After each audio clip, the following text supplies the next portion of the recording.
जिनकी कामयाबी नहीं रोकी जा सकती, उनकी बदनामी शुरू की जाती है। बिल्कुल से। चलिए सेंटेंस पढ़ते हैं। पहला नंबर थोड़ा सा देख लेते हैं कि सेंटेंस क्या है उसके बारे में। टॉपिक अपना क्या है? SENTENCE। सेंटेंस को हिंदी में वाक्य कहते हैं। क्या कहते हैं? वाक्य कहते हैं। अच्छे से देखिएगा जरा, ठीक है। सेंटेंस जैसे आप स्टार्ट करते हैं, हम तो आपको गहराई से पढ़ाना चलेंगे। सेंटेंस ग्रामर मतलब व्याकरण से रिलेटेड है। आप दिन भर में जो वाक्य बोलते हैं, जैसे मैं भी बोल रहा हूँ, आप भी बोल रहे हैं, या दिन भर जो बोले वो सब सेंटेंस है, वो सब वाक्य है, ग्रामर के पार्ट है कहीं ना कहीं। सेंटेंस से पहले हम ये बताना चाहेंगे कि आप अल्फाबेट पढ़ते होंगे।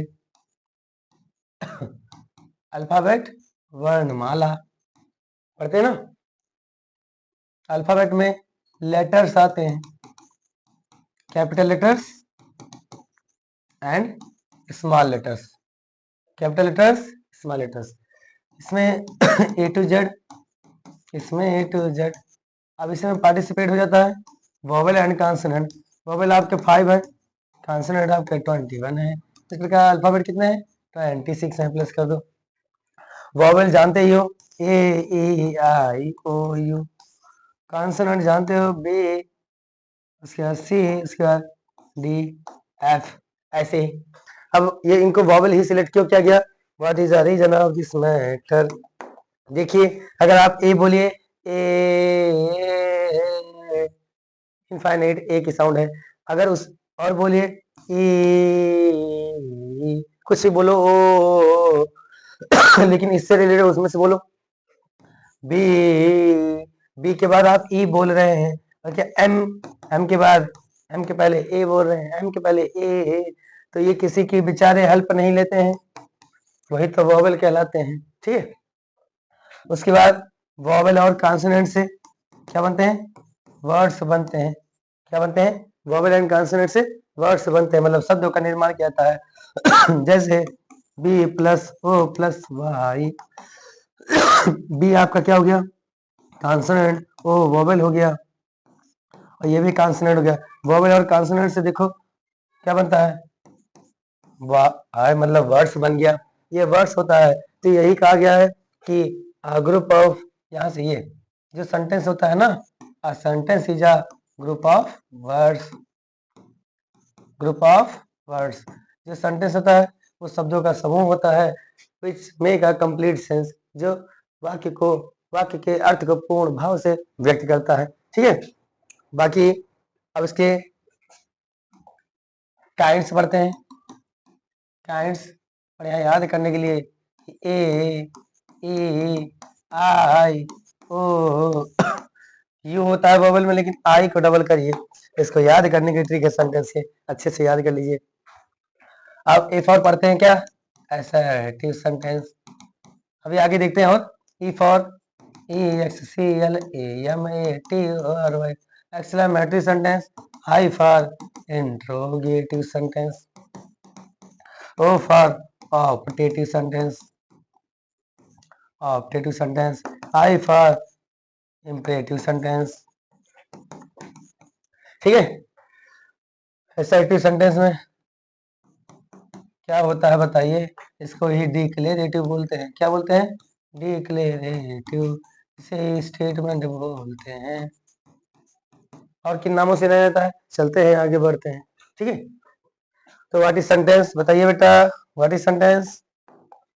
मेरा डिफिनेशन, परिभाषा, group of word which makes complete sense is called sentence, ठीक है। शब्दों का वह समूह जो पूर्ण भाव प्रकट करता है उसे वाक्य कहते हैं। It has a full stop, इसमें फुल स्टॉप भी लगता है। उसके बाद क्वेश्चन मार्क भी लगता है।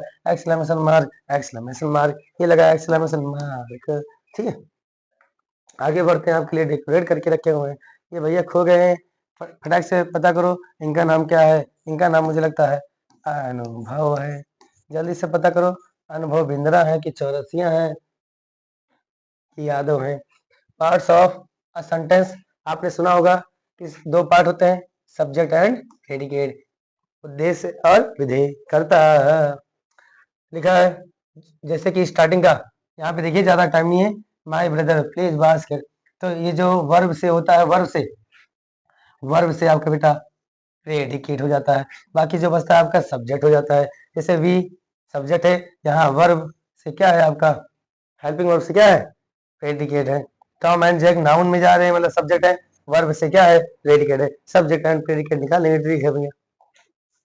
आगे types of sentence with examples. अब चार देखिए, कहीं 4 प्रकार की सेंटेंस मिलेंगे, हमने 5 बताया आपको। जैसा मिलता है वैसा स्वीकार करो, कुछ दयनीय दशा भी देखिए हमारी। देखिए पहला डिक्लेरेटिव सेंटेंस, इसे ही तो बोलते हैं क्या, असर्टिव सेंटेंस। जैसे आई हैव अ डॉग, ये तो 2 टाइप्स का होता है, affirmative and negative, positive and negative. I have a dog देखिए फुल स्टॉप लगा, नॉर्मल सा वाक्य। डिक्लेरेटिव है, इंपेरेटिव आदेश दिया जाएगा, ऑर्डर दिया, क्लोज द डोर, दरवाजा बंद करो। इंट्रोगेटिव में क्वेश्चन मार्क लगा रहेगा कि वेयर इज माय फोन, मेरा फोन कहाँ है। एक्सक्लेमेटरी सेंटेंस, इसमें अधिबोधक वाक्य, दैट इज अविसम, ये देखो एक्सक्लेमेशन मार्क लगा है। और देखते हैं आगे, इसमें तो विस्तार से दिया गया आपका। उससे पहले पीछे देख लेते हैं कुछ चीजें।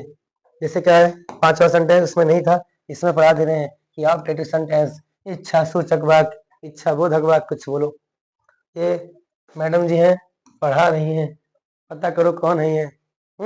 कि आपको नव वर्ष मुबारक हो, wish you happy new year advance. उसके बाद आप सफल हो, देखो इच्छाएं मनोकामनाएं की जा रही है। मे यू बी सक्सेसफुल, मे लगा रहे।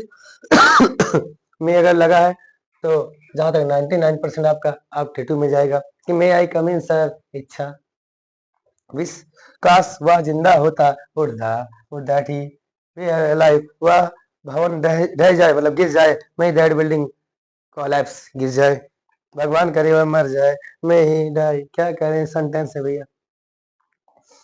और भी है, सेंटेंस के टाइप्स और होते हैं। हाँ, कि simple sentence, compound sentence, complex sentence. ठीक देखिएगा कि जैसे सिंपल सेंटेंस में आपका एक नॉर्मल सा वाक्य रहेगा, फुल स्टॉप रहेगा, और ऊपर से इसमें सब्जेक्ट प्रेडिकेट भी रहेगा और कुछ कंप्लीट थॉट को व्यक्त करेगा। टिप क्या है, यहाँ पे हमेशा दीजिएगा कि simple sentence is also called independent, अपने आप में खुद होने वाला एक क्लास है। कंपाउंड सेंटेंस में ध्यान दीजिएगा, कुछ नहीं, बस ट्रिक याद कर लीजिएगा, बट लगा रहता है बीच में। और ये देखिएगा कि इसमें 2 या 2 से ज्यादा इंडिपेंडेंट क्लास रहते हैं। जैसे the boys went to the park, ये अलग वाक्य हो गया, ध्यान से देखिएगा। इतना अलग वाक्य हम कर सकते हैं। They did not go to the zoo, इतना अलग वाक्य कर सकते हैं। ये बट बीच में बॉर्डर बन रहा है, बीच में बॉर्डर अलग अलग है, तो वो क्या आपका कंपाउंड सेंटेंस। सरल वाक्य, संयुक्त वाक्य, मिश्रित वाक्य हिंदी में कहते हैं। तो ट्रिक याद के लिए, जहां फॉर एंड नॉर बट और एट लगा हो वो क्या है, कंपाउंड सेंटेंस। कॉम्प्लेक्स सेंटेंस में क्या करना है कि उधर वाला वाक्य बिना उसके डिपेंड रहे मानेगा ही नहीं।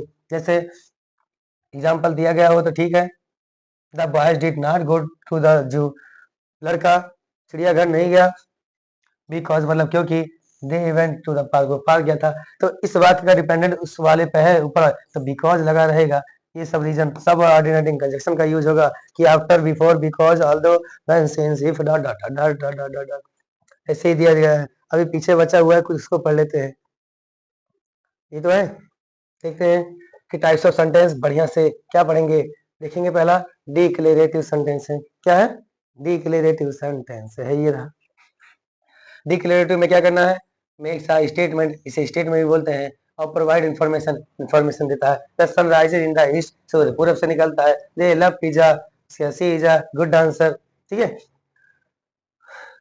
इंट्रोगेटिव, इंट्रोगेटिव में, और इसमें 2 टाइप्स होते हैं, positive and negative, positive and negative. इसी में जाएगा आज का क्वेश्चन। ये रहा क्वेश्चन पूछ रहा है, सीधी बात है, इससे पहचानिए कि डू यू स्पीक इंग्लिश, क्या तुम इंग्लिश बोलते हो। उसके इंपेरेटिव सेंटेंस, ऑर्डर दिया जाएगा, इंस्ट्रक्शन दिया जाएगा, कमांड रिक्वेस्ट किया जाएगा। Sit down please, open the window, listen carefully, sit down please, बैठ जाओ, ओपन द विंडो, खिड़की खोलो। उसके बाद है exclamatory sentence, express strong emotion and surprise, कि व्हाट अ ग्रेट आइडिया, ठीक है। उसके आई एम सो हैप्पी, ये एक्सक्लेमेशन मार्क लगा रहेगा, 100% कहीं ना कहीं लगा ही रहेगा। इसका कंपाउंड सेंटेंस अभी पीछे बढ़ाया गया है कि सिंपल सेंटेंस, कॉम्प्लेक्स सेंटेंस और कंपाउंड सेंटेंस होते हैं। अभी देखो यहाँ पे बट लगा हुआ है ना, और कॉम्प्लेक्स सेंटेंस में देखो आल्सो लगा हुआ है, डिपेंड है एक दूसरे के ऊपर सेंटेंस, ठीक है। बस इतना सही है। थोड़ा सा आपके लिए मेहनत करेंगे, और कोई भी वीडियो बनाना होगा किसी भी सब्जेक्ट का, आप कमेंट में करके बना दीजिए, बता दीजिए कि वहाँ पर मुझे सर ये पढ़ा दीजिए, चाहे मैथ हो, चाहे इंग्लिश हो, चाहे हिंदी हो, उसे ज़रूर पढ़ाया जाएगा। ठीक है?